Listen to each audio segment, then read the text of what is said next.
Bonjour, je m'appelle Alejandra Loreto, je suis architecte et photographe et je suis vénézuélienne.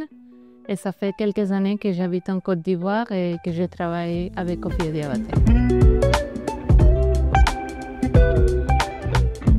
L'inspiration peut venir de beaucoup de sources. Et pour moi, ça vient des voyages, des cultures, de rencontrer différentes personnes. Et ça peut venir aussi de l'histoire et de la culture des lieux où j'habite. Moi, j'aime bien voyager, j'aime bien visiter des expositions. Ça peut venir des bâtiments qui m'intéressent. Pour moi, la créativité se cultive personnellement par la curiosité. Il faut être curieux, éveillé, regarder, observer, apprendre beaucoup de choses et s'intéresser à sujets différents. Et au centre de Koffi Diabaté, je pense qu'on fait des visites architecturales, on a beaucoup de discussions entre nous, des échanges intéressants. Et il y a beaucoup de livres qu'on regarde, la bibliothèque elle est très grande. Mais je pense que avec le partage, parce qu'il y a une équipe intéressante et j'aime bien échanger sur des sujets intéressants et très curieux. Sortir du bureau et regarder la ville où on habite.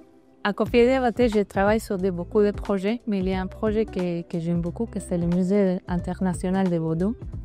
Et l'année dernière, on a eu l'occasion de le présenter dans un festival d'architecture qui s'appelle le WAF à Singapour.